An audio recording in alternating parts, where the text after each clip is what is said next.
బలంగా నిలబడి జనసేన పార్టీని అన్ని ప్రాంతాల్లోకి తీసుకెళ్లి నాయకుల్ని పార్టీలో సైనికులు అందరూ అభిమానించే విధంగా పార్టీ సిద్ధాంతాలను మీరు నమ్మండి.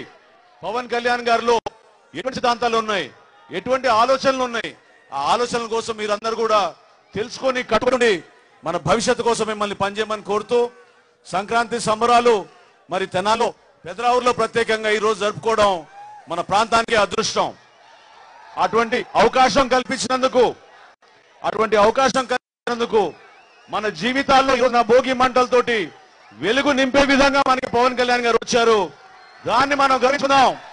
ఆ త్యాగాన్ని, ఆ స్ఫూర్తిని మీరందరూ కూడా ముందుకు తీసుకెళ్తారని మనస్ఫూర్తిగా కోరుకుంటూ మన అధినాయకులు వచ్చారు. ఆయన ఉపన్యాసం మీరందరి కోసం మీరందరూ ఎదురు చూస్తున్నారు. పేరు పేరున మరొక్కసారి పవన్ కళ్యాణ్ గారికి ఆహ్వానంతో ఆయన్ని మాట్లాడమని కోరుతున్నాను. జై హింద్.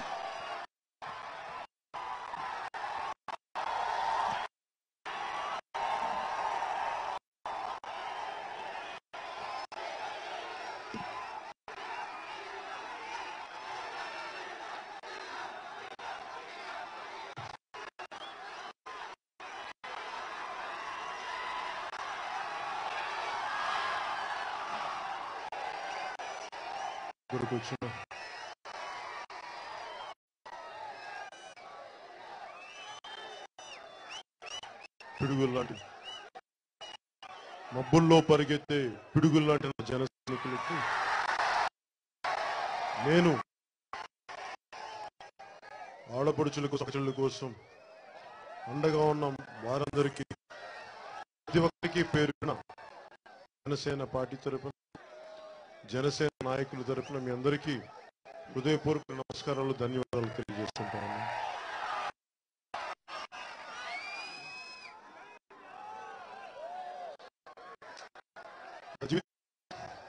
మొదటిసారి తెనాలి రావటం, తెనాలి ఇంత అద్భుతంగా ఆహ్వానం పలకటం నా జీవితంలో నేను మర్చిపోలేని రోజు. ఏదో చిన్న ప్రొసెషన్ ఉంటుంది ఇక్కడ దాకా అనుకున్నాను. చూస్తే ఇన్ని కిలోమీటర్లు తీసుకొచ్చి ఇన్ని కిలోమీటర్లు దారి పొడవునంత పెద్దలు, ఆడపడుచులు, మహిళలు, యువత, అన్ని మతాల వారు, అన్ని ప్రాంతాన్ని, అన్ని వర్గాల ఇంత ప్రేమ ఘన స్వాగతం పలికిన ఈ తెనాలి, ఈ మరుపురాని ఘటన నేను ఇప్పటికీ మర్చిపోయిన నా జీవితంలో ఒక బలమైన నా డైరీలో గుర్తుండిపోయే రోజు నాకు ఇది. ఎప్పుడో వినేవాడిని, దీన్ని ఆంధ్ర ప్యారిస్ అంటారేంటి, తెనాలి ఏముంటుంది అనుకునేవాడిని. ఇప్పుడు నాకు అనిపించింది ఇందాక వస్తుంటే దారిలో, ఇది క్యాపిటల్ కి దగ్గర ఫ్యూచర్ నాకు అనిపించింది. రాగానే ఇది భవిష్యత్తులో ఒక బలమైన శాటిలైట్ సిటీ కింద పోతుంది, చాలా అద్భుతమైన నగరం కింద పోతుంది. అంటే నేను చిన్నప్పుడు నెల్లూరులో, అంటే నేను ఎంతమందికి తెలుసో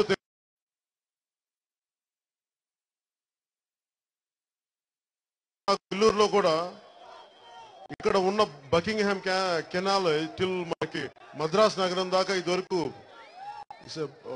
మనకి సరఫరా ఉండేదని చెప్పారు, వస్తు సరఫరా. బ్రిటిష్ టైంలో రవాణా సౌకర్యాన్ని కింద వాడేవాళ్ళని. ఈ రోజున మనకి వేల కోట్లు ఆధునీకరిస్తూ మనకి జల రవాణా సౌకర్యాన్ని మనం నిర్లక్ష్యం చేసాం. నాకు చాలాసార్లు నెల్లూరులో పెరిగినప్పుడు నాకు ఇప్పటికీ అనిపిస్తుందంటే, ఎందుకు మన జల రవాణా సౌకర్యాన్ని ఎందుకు చేయలేం, ఎందుకు బాగుపరిస్తే తక్కువ ఖర్చుతోటి ఎక్కువ మనకి ఇక్కడున్న రవాణాకి సౌకర్యం కానీ, అలాగే ఎక్కువ ఉద్యోగాలు వస్తాయి. ఈ బకింగ్హామ్ కెనాల్ ఇదే మనకి విదేశాలు కానీ, ఇదే ప్యారిస్ లో కానీ ఉండుంటే అసలు చాలా సుందరమైన నగరం కింద అయిపోయేది. కానీ మన నాయకులు ఎందుకు చేయలేకపోతున్నారంటే, దీంట్లో నా కాంట్రాక్ట్ వస్తే, నాకు ఏదైనా డబ్బులు వస్తే అప్పుడు దాన్ని సుందరీకరణ చేయడం, లేదంటే దాని రవాణా సౌకర్యం కల్పించడం. కానీ నిజంగా ఈ మనకున్న ఈ జల రవాణా సౌకర్యాన్ని, ఈ బకింగ్హామ్ కెనాల్ ని కానీ మనం రివైవ్ చేయగలిగితే, చిత్తశుద్ధికి ఏదో ఓట్ల కోసం కాకుండా, నాకు అనిపిస్తుంది ఇది జనసేన పార్టీ మేనిఫెస్టోలో ముఖ్యంగా మన తెనాలికి సంబంధించి, ముఖ్యంగా మన రాష్ట్రానికి సంబంధించి ఈ బకింగ్హామ్ కెనాల్ ని బలంగా పునరుద్ధరిస్తాం. అంతేగాని ముఖ్యమంత్రి చంద్రబాబు గారు చెప్పినట్టుగా ఊరినే అందరూ అన్నారు కాబట్టి నేను అంటాం, అలా కాదు. నేను నెల్లూరులో పెరిగిన వాడిని. సో నేను బకింగ్హామ్ కెనాల్ చూసేవాళ్ళు, బురద అంతా ఉండిపోయేది. ఒకప్పుడు బ్రిటిషర్స్ మన రిసోర్సెస్ ఇంత అందంగా వాడుకొని వాళ్ళు ఎదిగిపోయారు. అలాగే మన రిసోర్సెస్ మనం ఎలా వాడుకోవాలో, తక్కువ ఖర్చుతోటి ఎక్కువ సంపదను ఎలా సృష్టించాలో, పొదుపు ఎలా చేయాలో తెలియని పరిస్థితులు. నేను జనసేన పార్టీ పెట్టినప్పుడు ఆ రోజున నాకు ఈ రోజున పెద్దలు మనోహర్ గారు కానీ,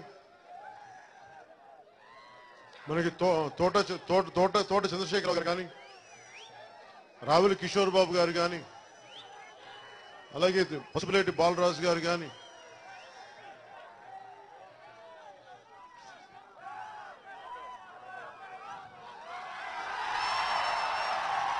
మాదాసు గారు కానీ, అంటే ఏమడిగానంటే మీ పేరు మర్చిపోయానని అడిగాను. ఎదుగుతున్నా నేను పేరేంటని. సరే క్షమించాలి మాదాసు గారు, మీ పేరు అంటే ఇంత ప్రేమ ప్రవాహంలో మొత్తం నా మెదడులో ఉన్న కణాలన్నీ స్థానభ్రంశం చెంది క్షమించాలి. అలాగే మిగతా నాయకులు కృష్ణారావు గారికి కానీ, సీత గారికి కానీ, ప్రతి ఒక్కరికి పేరు పేరున ధన్యవాదాలు తెలుపుకుంటున్నాను. అంటే నేను పార్టీ పెట్టినప్పుడు ఎందుకు చాలా మందికి తెలివి తక్కువగా పెట్టావు నువ్వు, అసలు నీకు అవసరం లేదు, నీకు ఒకవైపు వైసీపీ జగన్మోహన్ రెడ్డి గారు ముఖ్యమంత్రిగా అయిపోబోతున్నారు, వస్తే తెలుగుదేశం పార్టీ వస్తుంది, కానీ జగన్మోహన్ రెడ్డి గారు వస్తారు ముఖ్యమంత్రిగా, ఇక్కడికి వచ్చి ఏం చేస్తామని అంటే నాకు అనిపించింది చాలా బలమైన, ఏ మూలకెళ్ళినా సగటు యువత ఆకాంక్షలు కానీ, ఆడపడుచుల ఆకాంక్షలు కానీ, వారిలో ఉన్న ఆవేదన కానీ ఏ ఒక్క నాయకులు బలంగా మాట్లాడలేని పరిస్థితులు, బలం ఉన్న నాయకులు కూడా మాట్లాడలేని పరిస్థితులు, ఒకవేళ మాట్లాడినా ముందుకెళ్ళని పరిస్థితులు. ఇలాంటి సమయంలో నాకు చాలా బలమైన ఐడియాలజికల్ వాక్యూమ్ అనిపించింది. అంటే ఒక ఆలోచనని తీసుకెళ్లాల్సిన అవసరం అనిపించింది.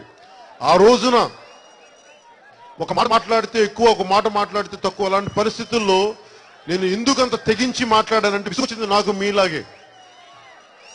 అంటే ఎంతసేపు అభివృద్ధి మన పార్టీలో పనిచేస్తేనే మాకు అండగా ఉంటేనే ఆ కార్యకర్తలకే తప్ప, లేదంటే అందరికీ సమానంగా పంచే అభివృద్ధి అవకాశాలు దూరంగా అయిపోవటం, స్పెషల్ కేటగిరీ స్టేటస్ అని చెప్పి, రాష్ట్ర విభజన అని చెప్పి దశాబ్దం పాటు తెలంగాణ నాయకులు అడ్డగోలుగా మనకి ఆంధ్ర ప్రాంత ప్రజలను తిడుతుంటే ఏ ఒక్కరు కూడా ఉన్న కొద్దిమంది బలంగా మాట్లాడిన ముందుకెళ్ళలేని పరిస్థితి.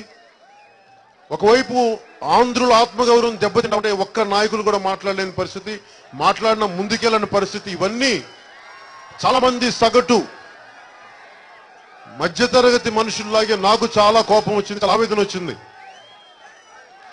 నేను ఎప్పుడు ఏం నమ్ముతానంటే, మొన్న నా దృష్టికి ఎవరు జగన్మోహన్ రెడ్డి గారి స్టేట్మెంట్ తీసుకొచ్చారు నా దృష్టికి. అంటే నేను ఎప్పుడు నాయకుల్ని వ్యక్తిగతంగా కించపరచిన వారిని పొలిటికల్గా ఏం మాట్లాడారు దాని గురించే మాట్లాడతాను. ఆయన మాట్లాడుతూ 3 దశాబ్దాలు నాకు ముఖ్యమంత్రి కావాలనుంది, ఉండిపోవాలని కోరిక ఉంది, నాకు బాగా చేస్తాను. ముఖ్యమంత్రి బాబు గారు మళ్ళీ మీరే రావాలి, ఆ తర్వాత మీ బాబు రావాలి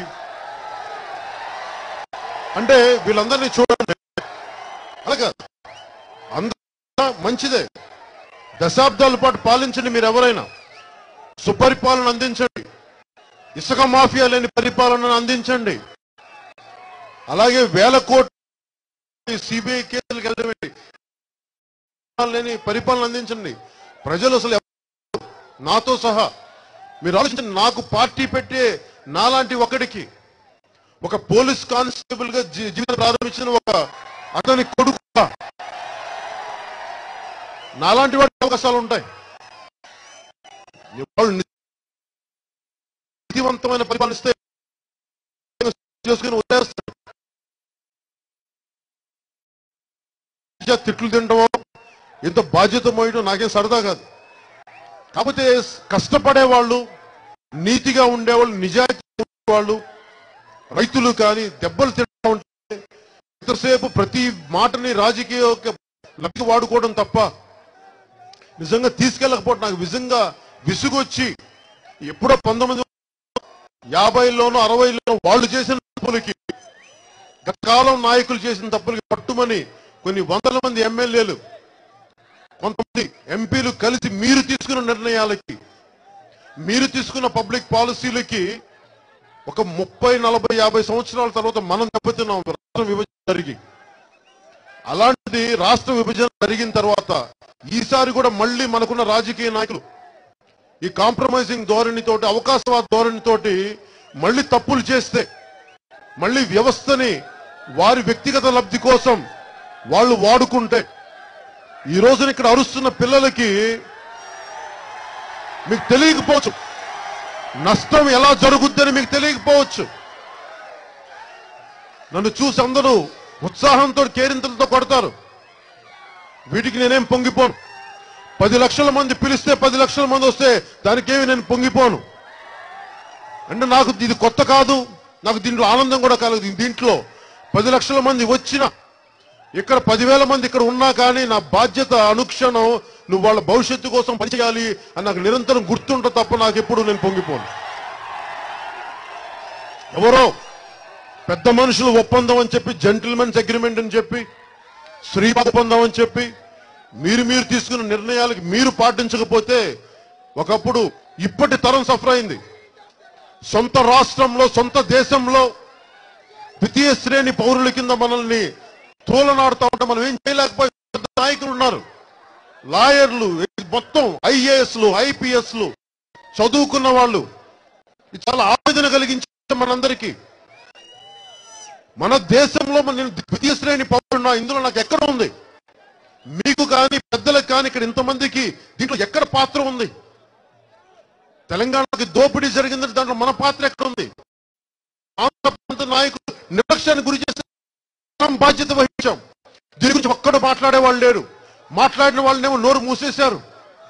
మనోహర్ గారు లాంటి మా పెద్దలు వచ్చి బలంగా మాట్లాడితే ఆయన ఏమి చేయలేక ఊపిరాడకుండా చేసేశారు ఆ రోజున గొంతుని. ఇలా ప్రతి ఒక్కరు అంటే రాజకీయాలు ఎంత అసహ్యంగా ఎంత నీచంగా మారిపోతాయంటే, ఒకప్పుడు జగన్మోహన్ రెడ్డి గారు తెలంగాణకి వెళ్తే తెలంగాణ నాయకులు ఇక్కడ అడుగు పెట్టనివ్వన్న వ్యక్తులు ఈ రోజున వచ్చి తెలంగాణకి మేము సపోర్ట్ ఇక్కడ జగన్మోహన్ రెడ్డి గారికి సపోర్ట్ చేస్తా ఉంటే ఎంత మారిపోతాయి చూడండి ఒక్క ఎలక్షన్ లో 5 సంవత్సరాల్లో. అలాగే వైఎస్ రాజశేఖర రెడ్డి గారు మాట్లాడుతూ ఆయన ఈటెల రాజేందర్ గురించి పట్టుమని 10 మంది లేరు మీరంటే మాట్లాడతారు కూర్చోబెట్టి తెలంగాణ ఏమి సాధిస్తాం అంటే. ఎందుకు చెప్తున్నానంటే మళ్ళీ ఆయన కొడుక్కి తెలంగాణ నాయకులు ఈ రోజున ఓపెన్ గా సపోర్ట్ చేసే పరిస్థితికి వస్తున్నప్పుడు ఇది నా భయం ఏంటంటే మీ కక్ష సాధింపు, మీకు చంద్రబాబు గారి మీద కక్ష కోసం మళ్ళీ ఇట్లా వచ్చి చేసుకుంటూ వెళ్ళిపోతే నా భయం ఏమొచ్చిందంటే విసిగిపోయాను నేను. ఈ వ్యవస్థని వ్యవస్థను వాడుకొని మన అభివృద్ధికి దూరం పెట్టేస్తే ఇది నా భయం వేస్తా ఉంటుంది. నేను ఎందుకు తెలుగుదేశం పార్టీకి తీసుకోలేక, నాకు తెలివితేటలు లేక, లేదంటే సత్తా లేక, దమ్ము లేక, ధైర్యం లేక, తెగింపు లేక, ఇవేమీ తక్కువ లేక కాదు. ఎవరు పార్టీ పెట్టినప్పుడు మీరు చూడండి, చంద్రబాబు గారు ఎప్పుడు ఒక వెన్నుపోటు పెడిచి వచ్చారంటారు, మామగారిని వెన్నుపోటు పెడిచి వచ్చారంటారు. అది ఎప్పుడు, అది ఎందుకంటే నిలబడిపోతే ఎప్పుడు భావి తరాల వరకు. ఈ రోజున జగన్మోహన్ రెడ్డి గారు ఏదైనా మాట్లాడితే 1,00,000 కోట్లు కంటే మాట్లాడతామని తెలుగుదేశం నాయకులు వీళ్ళు మీరు కూర్చోబెట్టి మీరు 1,50,000 కోట్లు తిన్నారని చెప్పి ఇలా మాట్లాడితే అవినీతి పునాదుల మీద లేదంటే వెన్నుపోటు రాజకీయాల మీద మీరు పునాదుల మీద పార్టీలు పెడితే మనం ఎప్పటికీ అది వెంటనే ఉంటుందో తప్పు. నేను ఎలా మాట్లాడాలి? నేను మాటలతో చెప్తే కుదరదు, చేతలతో చెప్పాలి. చాలా ప్రతికూల పరిస్థితుల్లో ఒక మాట మాట్లాడితే యూపీఏ కేంద్ర ప్రభుత్వానికి కోపం వచ్చే పరిస్థితులు, నేను సత్యం మాట్లాడితే తెలంగాణ నాయకులు కోపం వచ్చే పరిస్థితులు, అప్పటికి ఇలాంటి నా ఫామ్ హౌస్ ఉంటే నా మీద అప్పటికే దాడి చేసిన పరిస్థితులు. అన్నిటి మధ్యలో నేను పార్టీ ఎందుకు పెట్టానంటే ఇందులో తెలంగాణ నాయకులకి కానీ ఆంధ్ర ప్రాంత నాయకులు కానీ ఒకటే చెప్పిన ప్రజల ఎక్కడ పాత్ర లేదు. తిట్లు పడుతుందేమో ప్రజలు, దెబ్బలు తింటుందేమో ప్రజలు, మీరు తీసుకున్న నిర్ణయాలకు. దీంట్లో తెలంగాణ నాయకులు కూడా ఆ రోజున చెప్పాను, వామపక్షాల నాయకులకి ప్రజా సంఘాల వాళ్ళకు కూడా చెప్పాను, ఇందులో ప్రజల పాత్ర ఎక్కడుంది? మీరు చేస్తే ఆంధ్ర ప్రాంత నాయకులను అనండి, చేసిన వాళ్ళని, ప్రజలను అనకండి. ఆంధ్రులు అనేది అందరినీ కలిపి కట్టుగా ఒక మాటలు మాట్లాడకండి అని చెప్పి ఆ విసుగుతో నేను మీ పక్షం తీసుకున్నాను, మన పక్షం తీసుకున్నాను, మన ప్రజల పక్షం తీసుకున్నాను, ఏ ఒక్క నాయకుల పక్షం తీసుకోవాలి. అందుకు అండగా నేను విసిగిపోయి దమ్ముగా మాట్లాడేవాడు ఒకడు కావాలి రాజకీయాల్లో, నీతిగా సత్యంతో మాట్లాడేవాడు ఒకడు కావాలి రాజకీయాల్లో, ప్రజల ఆకాంక్షని మాట్లాడగలిగేవాడు ఒకడు కావాలి రాజకీయాల్లో. ఒక మాట మాట్లాడితే నా ఆస్తి పోతామో, ఒక మాట మాట్లాడితే నా ఇల్లుని ధ్వంసం చేస్తారేమో. విసిగిపోయాము తప్పుడు రాజకీయాలు విసిగి చూసి చూసి చూసి. ఎంతకాలం మీరు తీసుకున్న నిర్ణయాలకు ఇప్పుడు కూర్చోబెట్టి ఇప్పుడు యువత గొడవలు పెడతారా? మీరు విసిగిపోయాం ఈ మాటలు చూసి. నేను తెలంగాణ యువతకి ఇదే కోపం ఉంది. ఇది ఎప్పుడైనా చూడండి, రాజకీయ నాయకులు వ్యవస్థ మారే సమయం ఉంది. ఎంతసేపు కూర్చొని మీకు 2000 ఇస్తాం, 1500 ఇస్తాం అని చెప్పి ఇలాంటి పథకాలతో ముందుకెళ్ళదు. ఇందాక నేను చెప్పినట్టుగా జగన్మోహన్ రెడ్డి గారు 3 దశాబ్దాలు ముఖ్యమంత్రి కావాలంటారు. ఆయన అసెంబ్లీలకు వెళ్లరు. నేనేదనంటే నన్ను వ్యక్తిగతంగా నన్ను తిడతారు, నా వ్యక్తిగత జీవితాన్ని తిడతారు. నేను మాట్లాడదాం, అయ్యా మీరు అసెంబ్లీలకు వెళ్ళట్లేదని మాట్లాడతానికి తిడతారు. ముఖ్యమంత్రి గారికి, అయ్యా మీరు మీ వాళ్ళు ఇసుక మాఫియాలు చేస్తున్నారు, లేదంటే జన్మభూమి కమిటీలు కేవలం మీ కార్యకర్తలు తప్ప ఒక బలమైన భయంకరమైన గూండా కమిటీలో తయారైన మాట్లాడితే ఆయనకి నాకు దాడులు చేస్తారు. ఇవన్నీ ఎందుకు విసుగు చెప్తున్నామంటే, నిజంగా ఎవరు క్షేత్రస్థాయిలో వెళ్తే మీరు అడగండి, మిమ్మల్ని మీరు ప్రశ్నించుకోండి. క్షేత్రస్థాయిలో ప్రతి యువత మాట్లాడేది, అన్న మాకు 25 కేజీల బియ్యం కాదన్న, 25 సంవత్సరాల భవిష్యత్తు కావాలన్న మాకు. వీళ్ళెవరన్నా సరే, ముఖ్యమంత్రి గారు కానీ, లోకేష్ గారు కానీ, మన జగన్మోహన్ రెడ్డి గారు కానీ, మేము మీకు 3 తరాల రాబోయే ఒక 50 సంవత్సరాల భవిష్యత్ ప్రణాళికని వేసుకొస్తున్నామని చెప్పరు. మేము 3 తరాలు ఉండాలని అనుకుంటాం. చూసారు, మనం మాట్లాడుకునే దానికి, క్షేత్రస్థాయిలో యువత మాట్లాడుతున్న దానికి, మహిళలు మాట్లాడుతున్న దానికి, వాళ్ళు మాట్లాడడానికి నక్కకి నాగలోకానికి ఉన్నంత తేడా ఉంది. జనసేన వచ్చింది, నేను వీళ్ళలాగా నేను 3 తరాల భవిష్యత్తు నేను మాట చెప్పట్లా. నేను త్యాగం చేశాను, దెబ్బ తిన్నాను. గర్వంగా ఎందుకు చెప్పగలను, ధైర్యంగా ఆత్మవిశ్వాసంతో ఎందుకు చెప్పగలను అంటే, ఒక పార్టీ జెండా మోస్తే నాకు పదవి ఏంటని అడిగే రోజులు. అలాంటిది నా సర్వస్వం సినిమాలు, 20 కోట్ల ట్యాక్స్ కట్టి వదిలేసి నేను సినిమా వాళ్ళకి జనసేన పార్టీ పెట్టి, ఒకవేళ ఓటమి కానీ వచ్చిండుంటే నన్ను రాజకీయాలు మీకు తెలుసు కదా, చిన్నపాటి జన్మభూమి కమిటీలో కార్యకర్తల్ని నువ్వు వేరే పార్టీలు తిరిగావని చెప్పి హింస పెడతారు. అలాంటిది నా స్థాయి వ్యక్తిని అందరూ కలిసి ఏ విధంగా నన్ను దెబ్బ కొట్టేవాళ్ళు మీరు ఊహించుకోండి. ఎందుకు చేశాను ఇంత ఎక్సెప్షనల్ రిస్క్ అంటే, మారాలి రాజకీయ వ్యవస్థ, అవినీతి వ్యవస్థ మారాలి, నిలబడాలి. ఉంటే ఉంటాం, పోతే పోతాం అంటే ఇంత బలంగా నిర్ణయం తీసుకుంటే తప్ప నిలబడలేని పరిస్థితులు. ఎంతసేపు మనకి ఒకప్పుడు ఆంధ్రప్రదేశ్ ఉమ్మడి రాష్ట్రంగా ఉన్నప్పుడేమో తెలంగాణ ఆంధ్రాను గొడవ పెట్టారు, ఈ రాజకీయ అవకాశవాద రాజకీయ వ్యవస్థ. మళ్ళీ మన ఆంధ్రప్రదేశ్లో ఏం చెప్తారు, నువ్వు ఈ కులమో ఆ కులం అని చెప్పి మళ్ళీ గొడవలు పెడతారు. మళ్ళీ అభివృద్ధి ఎప్పుడు కుంటపడుతుంది. ఈ అవకాశాన్ని పడుకునే వ్యక్తులు అన్ని కులాల మధ్య గొడవలు పెట్టి వాళ్ళ లబ్ధి పెట్టుకుంటారు. విసిగిపోయి నేను మన అందరినీ సమానంగా చూడాల్సిన బాధ్యత ఉంది. అభివృద్ధి అనేది ఒక కులానికో కొంతమందికో కొన్ని వర్గాలకు పరిమితం కాదు, అందరికీ సమానమైన అభివృద్ధి జరగాలి. అణగారిన వర్గాలు కొంతమంది ఉంటే వాడికి ఎక్కువ అవకాశం, ఉపాధి అవకాశాలు ఇవ్వాలి, వారి అభివృద్ధి చెందే అవకాశం, వీటన్నిటి ఆలోచించుకొని నన్ను మొన్న ముఖ్యంగా మన డెల్టా ప్రాంతంగా రైతులందరికీ కూడా కూర్చోబెట్టి, నేను ఒక సామాన్య రైతు కుటుంబాన్ని నుంచి వచ్చిన వాడిని, నేను స్వతహాగా నేను రైతుని, ఒక చిన్నపాటి సెంటు భూమిలో వరి పండించిన వాడిని, కష్టం తెలిసి నాకు రైతు కష్టం తెలిసిన వాడిని, పంటలు పండించిన వాడిని, దెబ్బతిన్నవాడిని. ఇవన్నీ తెలుసుకొని మేము మాట్లాడుకుంటుంది రైతులకు సంబంధించి. నేను ఈ మధ్య మేము మనోహర్ గారు మేమందరం పార్టీలో మాట్లాడుకుంటుంది ముఖ్యంగా ఏం చేయాలి, ఎలా చేస్తే బాగుంటుందంటే ఒక రైతుల పాలసీ ఒకటి తీసుకొచ్చాం. దాని గురించి ఒకసారి అందరికి, చాలా మంది డెల్టా రైతుల్ని కానీ అందరికి సరైన గిట్టుబాటు ధర కానీ, ఎందుకంటే మనకి ఇంత అభివృద్ధి ఉంది, మనకి అవసరాలు బోళ్ళంత ఉన్నాయి, మనకి ఇంత పండిస్తున్నాం మనం. ఈ గిట్టుబాటు ధర లేకపోవడం, లేదంటే మీకు ఎంతసేపు కూర్చోబెట్టి అన్నిటికంటే కూడా దారుణమైన పరిస్థితి కౌలు రైతుల పరిస్థితి. కష్టపడేది పాపం కౌలు రైతులను ఎవరు పట్టించిన పాపం లేరు. అందుకని కౌలు రైతులకి ఎంత బలంగా నిలబడాలి, కౌలు రైతులకు ఎలాగ మనకి ప్రభుత్వాల నుంచి మనకి బ్యాంకుల నుంచి రుణ సౌకర్యం కల్పించాలి, వాళ్ళు ఎలా ఆదుకోవాలి, అలాగే రైతులు పండించిన దాన్ని ఎలా దానికి గిట్టుబాటు ధర రావాలి, లబ్ధి చేకూరేలా ఎలా కావాలి. అంటే మనకి నిజంగా ఇలాంటి ప్రకృతి వనరులు ఉంటే అసలు ఏ రోజు విదేశాల్లో చాలా అద్భుతంగా వాళ్ళకు ఉంటది. అంటే ఎక్కడో అమెరికా నుంచి మనకి వాల్నట్స్ వస్తున్నాయి, అమెరికా నుంచి చైనా నుంచి యాపిల్స్ వస్తున్నాయి. మనం విదేశాలతో పోటీ పడడానికి క్వాలిటీ తీసుకురావాలి, ప్రోడక్ట్స్ పట్టురావాలి, ఆర్గానిక్ ప్రోడక్ట్స్ రావాలని మనం తీసుకెళ్లి మనకి చాలా బలమైన వ్యవస్థ రావాలి. ఇక్కడికి ప్రకృతి వ్యవసాయం జరగాలి. వాళ్ళేమో మన దగ్గర చేస్తా ఉన్నారు, అమెరికా నుంచి కాలిఫోర్నియా అని కానీ అక్రూట్లని కానీ లేదా బాదాంలని కానీ అమెరికా నుంచి వాళ్ళకేం తక్కువ అనుకుంటే లేదు, వాళ్ళకు కూడా అవసరం, మార్కెట్లో అవసరం. అలాంటి మనకి ఇంత రైతులను ఇంతమందిని పెట్టుకొని దాదాపు మనకి ఎక్కువ శాతం దేశం అంతా ఎక్కువ మనకి పని కల్పించేది వ్యవసాయం. అలాంటి వ్యవసాయాన్ని మనం కూర్చోబెట్టి ఇష్టారాజ్యంగా రుణమాఫీలు ఇస్తామని చెప్పి ఇష్టారాజ్యంగా మాట్లాడుకుని వదిలేసి వాడుకునే పద్ధతులు కాకుండా తెలుగుదేశం పార్టీ నాయకులాగా మేము ముఖ్యమంత్రి 3 దశాబ్దాలు అయితే జగన్మోహన్ రెడ్డి గారు లేకుండా ప్రాక్టికల్ గా మీకు అండగా ఉండేలాగా, మీకు నమ్మకానికి అండగా ఉండేలాగా. ఎందుకంటే ఈ రోజుకి మనకి కాలువనీకరణ జరగలేదు. మీరు ఎక్కడికైనా వెళ్ళండి, మనకి ఉత్తరాంధ్ర నుంచి ఏ మూలకి వెళ్ళినా సరే, నేను ప్రతి చోట తిరుగుతూ ఉంటాను. ప్రతి మూలకి వెళ్తే కూర్చొని వేల కోట్లు ప్రాజెక్టులు గుర్తు పెడతారు తప్ప ఆధునీకరణకి కూర్చోబెట్టి ఒక 50 కోట్లు 16 కోట్లు 9 కోట్లు చిన్న చిన్న ప్రతి నియోజకవర్గంలో నిజంగా చేస్తే నీటి సరఫరా కానీ రైతాంగం చాలా అండగా ఉండే పరిస్థితులు వదిలేశారు. సో మేము మాట్లాడుకుంది రైతాంగానికి ఎలా నిలబడాలని సమృద్ధి ఒక వ్యవసాయ పాలసీ ఒకటి పట్టుకొచ్చాం.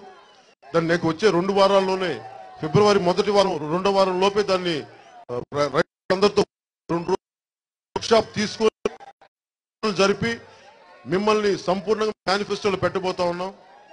అలాగే ముఖ్యంగా యువతకి ఉద్యోగ అవకాశాలు కావాలి, ఉపాధి అవకాశాలు కావాలి.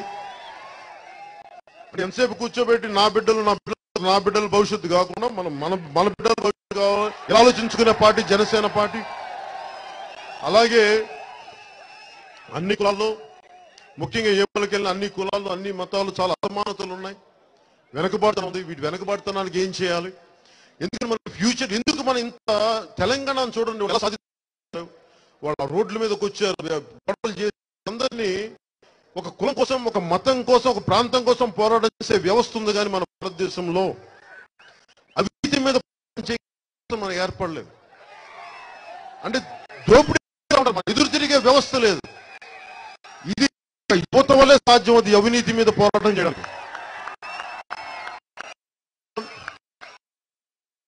ఎందుకు ప్రోగ్రాం పెట్టామంటే అంటే పార్టీ వచ్చినా నేను ఎలా ఉండాలనుకుంటున్నాను అంటే ప్రజాస్వామ్యాన్ని బలపరచడానికి వచ్చాను. వ్యవస్థ వాడుకొని వ్యక్తులు ఎదుగుతున్నారు కానీ వ్యవస్థ నిర్వీర్యం చేస్తా ఉన్నారు. అంటే నాకు ఎలా ఉంటుందంటే ఇప్పుడు నాకు చిన్నపాటి హాస్పిటల్లో జాయిన్ అవ్వాలి, లేదంటే కాలేజీలో సీట్ కావాలి, నా అర్హతకు తగ్గట్టుగా లేదంటే హాస్పిటల్కి వెళ్ళాలి. ప్రతి పనికి నాయకులు కావాలి, లేదంటే ఒక పార్టీకి సంబంధించిన వ్యక్తులు అయితే మన పనులు అవుతాయి. అంటే అది వ్యవస్థ నిర్వీర్యం చేశారు అన్నది సంకేతాలు అవన్నీ. అదే కనుక ఏ అమెరికాకి వెళ్ళండి, విదేశాలకు వెళ్ళండి, ఎక్కడికి వెళ్ళినా ఒక హాస్పిటల్కి నాకు లోకల్ సెనేటర్ లేదంటే అక్కడ ఎమ్మెల్యే పరిస్థితి అక్కడ సెనేటర్స్ పర్మిషన్ అవసరం లేదు, రికమెండేషన్ అవసరం లేదు. అలాగే ఇక్కడి నుంచి తెనాల నుంచి అమెరికాకి వెళ్ళి ఉద్యోగాలు బోల్డంత సంపద సృష్టించుకోగలిగే పరిస్థితులు ఉన్నాయి. ఇక్కడి నుంచి వెళ్ళగలిగే అక్కడ విదేశీ.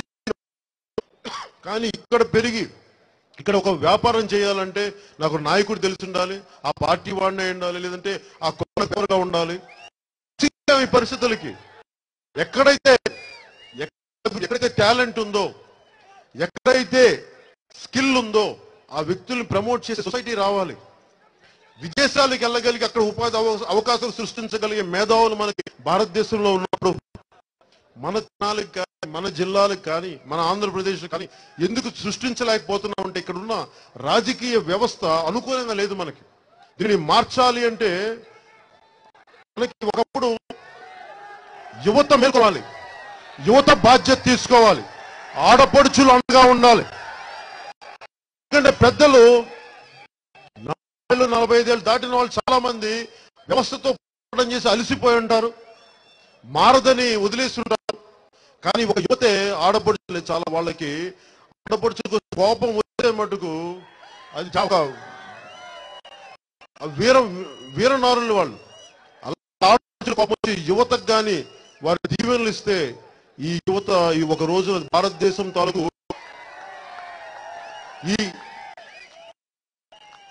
ఇలాంటి తప్పుడు రాజకీయ వ్యవస్థను మార్చేసే శక్తి ఒక యువతకే ఉంది.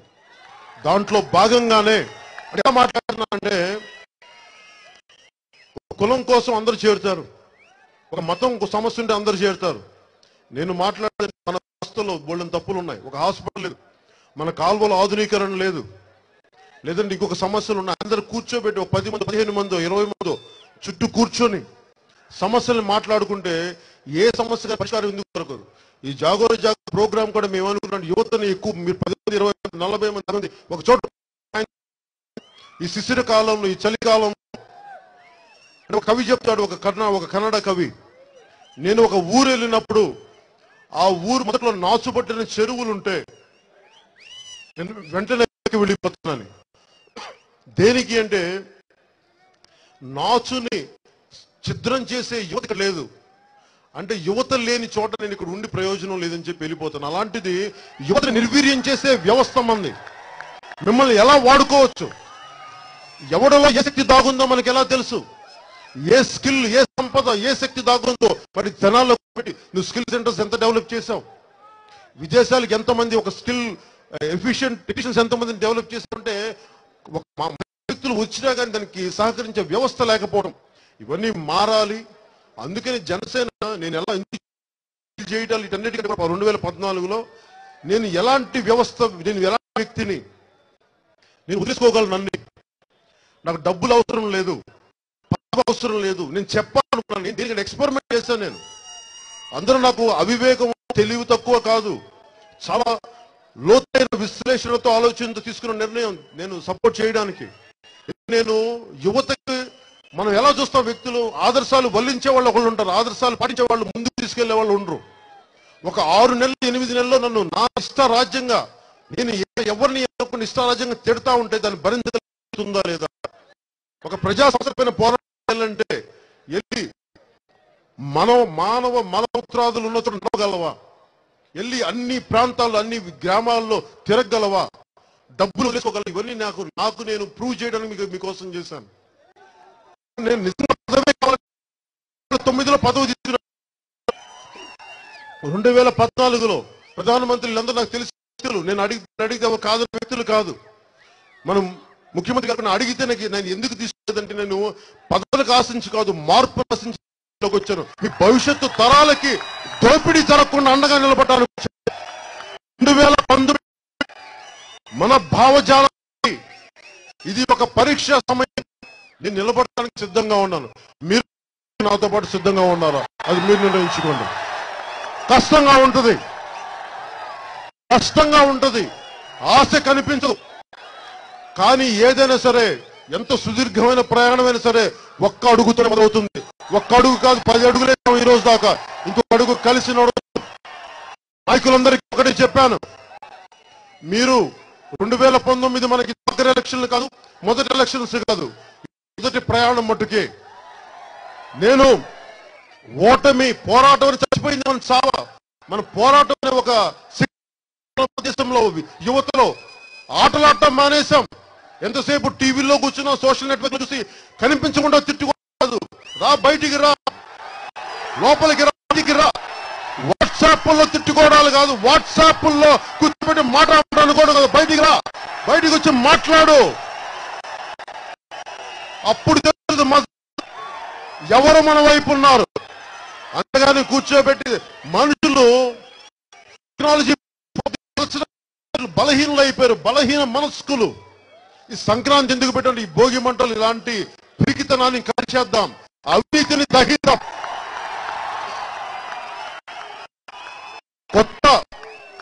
మన రైతులను అడగండి, కొత్త పంట అయిపోయే ముందు ఏం చేస్తారు, మొత్తం పాత పంట తెగ్గొచ్చిన తర్వాత ఏం చేస్తారు, మొత్తం అది గడ్డి తగలబెడతారు. అలాగే మనం కూడా ఒక సరికొత్త వ్యవస్థ 2019కి రావాలంటే పాత వ్యవస్థను సంపూర్ణంగా దహనం చేయాలి. ఈ సంక్రాంతి, ఈ భోగి పాత వ్యవస్థని దహనం చేద్దాం. కష్టంగా ఉంటుంది నేను చెప్పే మాటలు. పెద్దలు భయపడొచ్చు. పెద్దలు చెప్తా ఉన్నాను, మీ అందరూ 50, 60, 65లో ఉన్నారు. మీకు నమ్మకం లేకపోవచ్చు మారదని నేను చెప్తున్నాను. నేను నా ప్రాణాన్ని, నా జీవితం సర్వస్వం ఇవ్వడంగా ఉన్నాను మార్పు కోసం. వ్యవస్థ మారాలి. నేను వ్యవస్థను ప్రభావితం చేయడానికి వచ్చాను. ఒక పోలీసు కానీ, రెవెన్యూ యంత్రం కానీ వాళ్ళ పని వాళ్ళని చేయనిస్తే ఎందుకు జరగవండి పనులు? వ్యవసాయ శాఖ అధికారులు వాళ్ళ పనులు చేస్తే ఎందుకు జరగ పనులు? ఎమ్మెల్యే వీళ్ళ ప్రమేయం లేకపోతే అధికారం సంపూర్ణంగా చేయగలరు. తప్పు చేశారు, మీకు శిక్షించే అధికారం ఉంటుంది. వ్యవస్థను నిలిపే పరిస్థితులు కాకుండా వ్యవస్థని బలోపేతం చేయగలిగే అలాంటి ప్రభుత్వాన్ని స్థాపించాలని చెప్పి జనసేన ప్రభుత్వాన్ని నేను కోరుకున్నాను 2019లో. అలాంటి ప్రభుత్వం రావాలని. జనసేన తప్పు చేసినా చొక్కా పట్టుకొని నిలదీయాలి. మీకు అంత ప్రజాస్వామ్యం, మీకు అంత బలోపేతం కావాలి. పవన్ కళ్యాణ్ తప్పు చేసిన చొక్కా పట్టుకొని నిలదీసే ఇది నేను కోరుకుంటుంది. ఎక్కడో చదువుకుంటే ఉపాధి అవకాశం మనకి అమరావతిలో ఇంకొక మన దగ్గరలో రావాలి ఉపాధి అవకాశాలు. ఎక్కడో విదేశాలకు వెళ్ళి వాళ్ళు రేపు అమెరికా వెళ్తున్నాం, అందరం విదేశాలకు వెళ్తున్నాం. ట్రంప్ లాంటి ఇంకొకటి వస్తాడు. ట్రంప్ లాంటి ప్రెసిడెంట్ ఏమంటాడు? ఈ రోజు అసలు అమెరికా నుంచి భారతీయులందరూ వెళ్ళిపోవాలి అంటే ఏం చేస్తాం మనం? అందుకని ఎప్పుడు మనకు ఉండాలి, మనదైన స్థానం ఉండాలి, మనదైన దేశం ఉండాలి, మనదైన గ్రామం ఉండాలి, మనదైన ఇల్లు ఉండాలి. అప్పుడు బయటికి వెళ్తాం. వాడు కాదంటే గొడవ పెడితే అప్పుడు వచ్చేస్తాం, మనకి ఇబ్బంది లేదు. కానీ మనకి స్థాన బలం లేకుండా ఇంకో చోటకి వెళ్తే ఎప్పుడు పల్సర్ అయిపోతాం. అందుకని బంగ్లాదేశ్ లో ఒక రోహింగ్యా ముస్లిమ్స్ మన బర్మా నుంచి వచ్చేస్తే, మియాన్మార్ నుంచి వచ్చేస్తే పంపేశారు. వాళ్ళ దేశం లేదు వాళ్ళకి. అలాగే మనం ఎప్పుడు కూడా విదేశాల్లో మన వాళ్ళు బాగుండాలి అంటే మనదైన సంస్కృతి చాలా బలంగా ఉండాలి, మనదైన స్థాన బలం చాలా బలంగా ఉండాలి. ప్రతి ఒక్కరు ఎంతమంది ఎన్ఆర్ఐలు వచ్చేసి మాకు పని చేయాలంటే మన సగటు రాజకీయ వ్యవస్థ మాకు అండగా లేదని విసుగుంటది. అందుకని అలాంటి మేధావులు తిరిగి దేశానికి రావాలి. అలాంటి ఎన్ఆర్ఐలు త్యాగం చేయగలిగే ఎన్ఆర్ఐలు మన తెనాలి లాంటి గ్రామం మన ఊళ్ళకి రావాలి, మన జిల్లాలకి రావాలి. ఇతోధికంగా వాళ్ళు సహాయపడాలి మన అభివృద్ధికి అని చెప్పి నేను ఇలాంటి ఆలోచనతో చాలా బలమైన అడుగులు వేస్తున్నాను. నాకు నిజంగా తెలియదు 2019లో ఎన్ని స్థానాలు వస్తాయో నాకు తెలియదు, ప్రభుత్వం స్థాపిస్తామో లేదో నాకు తెలియదు. కాబట్టి నేను ఆత్మవిశ్వాసం ఉన్నవాడిని, దెబ్బతింటానికి రెడీగా ఉన్నవాడిని, పోరాటం చేయడానికి సిద్ధంగా ఉన్నవాడిని, వ్యవస్థ మీద భావితరాల మీద ప్రేమ ఉన్నవాడిని, వ్యవస్థని కాపాడుకోవాలి అనే ఆకాంక్ష కలిగిన వాడిని నడిచి చూపించాను. ఏమీ ఆశించకుండా, ఒక్క పదవి ఆశించకుండా నేను చూపించాను నేను ఎలాంటి వ్యక్తినో అని. నేను మీకు ఈ రోజున మీరు ఎంత నిలబడతానో నాకు తెలియదు. నా అన్నదమ్ములకి, నా ఆడపడుచులకి, నా పెద్దలకి నేను మీకు ఒకటే మాట, ఈ రోజున ఈ సంక్రాంతి సంబరాలు ప్రారంభమవుతున్నాయి కాబట్టి అవినీతి వ్యవస్థని ఈ రోజున దహించేద్దాం, కాల్చేద్దాం. మీరు ఎంత అండగుంటారో అది మనస్సాక్షికి. కానీ నేను మీకు ఇస్తున్నా, నేను మీకు నా కడశ్వాస వరకు మీకు అండగా ఉంటాను. పోరాటం చేస్తాం, మీకు అండగా నిలబడతాం. ఎందుకంటే రెండు పార్టీలు అటువైపు ఇటువైపు వెళ్ళిపోతే వాళ్ళు మార్చేసుకుంటా ఉంటారు. ఒకసారి నిన్న మాట సభ చెప్తా ఉన్నాను, ఒక్కొక్క ఎమ్మెల్యే అరే టీడీపీ బాగా తినేసారు, ఈసారి మనం బాగా తినేద్దాం అంటే పాలన బాగా అందిద్దామని కాదు. ఈసారి వాళ్ళు ఈ పాలసీ ఇంకా బాగా చేయొచ్చు అట్లా లేదు. వాళ్ళు ఇసుకల్లో మన ఇసుక కాంట్రాక్ట్ లో వాళ్ళు ఎక్కువ డబ్బులు తీసేసుకుంటారు, ఈసారి మనం ఎక్కువ లాగేవాళ్ళం కదా. అంటే ఇంత బాధాకరం అయిపోయింది వ్యవస్థ. దీన్ని మార్చడానికి, పోరాటం చేయడానికి యువతలో ఈ మార్పు రాకపోతే భవిష్యత్ తరాలు మరింత. నేను తపన పడుతుంటే అందరికి చాలా మంది మొదట్లో హాస్యాస్పదంగా ఉండేది. నేను మీ వారికి ఒకటే నిదర్శనం చెప్తున్నాను. ఎప్పుడో 1960లో పెద్ద మనుషులు ఒప్పందం తీసుకున్న ఆ రోజు తీసుకున్న నిర్ణయం 2014లో ఎలాగైతే దెబ్బ కొట్టిందో ఈ రోజు చేసే ప్రతి నిర్ణయం ఒక 30 సంవత్సరాల తర్వాత దెబ్బ కొడుతుంది. నేను తరాల కోసం వచ్చాను, నేను మన తరాలని కాపాడుకోవడానికి వచ్చాను, మీకు అండగా ఉంటానని తెలియజేసుకుంటూ నాకు అవకాశాన్ని ఇచ్చిన పెద్దలందరికీ, మనోహర్ గారికి, మాదాస్ ప్రత్యేకించి చంద్రబాబు గారికి, బాలరాజు గారికి, తోట చంద్రశేఖర్ గారికి, ప్రతి ఒక్కరికి, పార్థసారథి గారికి, ప్రతి ఒక్కరికి పేరు పేరున ధన్యవాదాలు చెప్పుకుంటూ పోలీస్ శాఖ వారికి నా కృతజ్ఞతలు తెలియజేసుకుంటూ ఇక్కడికి వచ్చిన అన్నదమ్ములందరికీ యువతకి ధన్యవాదాలు తెలుపుకుంటూ అందరికీ నా సంక్రాంతి శుభాకాంక్షలు తెలియజేస్తున్నాను. మీరు జాగోరే జాగో అనే ప్రోగ్రామ్ అనేది ఏం లేదు, ఒక చిన్న కాన్సెప్ట్. ఫేస్బుక్ ఇప్పుడు మనం చేశాం కదా, మనకి జనసేన తరంగం ఎలాంటిదో వచ్చే శివరాత్రి వరకు ఈ శిశిర కాలంలో, ఈ చలికాలంలో టీవీల ముందు కాకుండా, వాట్సాప్లు ఫేస్బుక్ మీద కాకుండా ఒక 15 మంది 20 మంది కలవండి, ఒక చోట కూర్చోండి. ఈ రాజకీయ వ్యవస్థని మీరు చూడండి. తెలంగాణ కోసం అంతమంది రోడ్డు మీద వచ్చారు. మీరందరూ భాగస్వామ్యులు కావాలి. మీరు ఈ పొద్దున ప్రతి రాజకీయ నాయకులు వస్తారు, తెలుగుదేశం నాయకులు వస్తారు, వైసీపీ నాయకులు వస్తారు. అడగండి వాళ్ళని, మమ్మల్ని కూడా అడగండి, జనసేన నాయకులు కూడా అడగండి. మీరు వస్తే ఏం చేస్తారు, ఎలా నిలబెడతారు, అన్ని అడగండి. ముగ్గురిని ఒకటే ప్రశ్న అడగండి, మీకు ఎవరి మీద భరోసా ఉంటే వాళ్ళకి ఓటేయండి.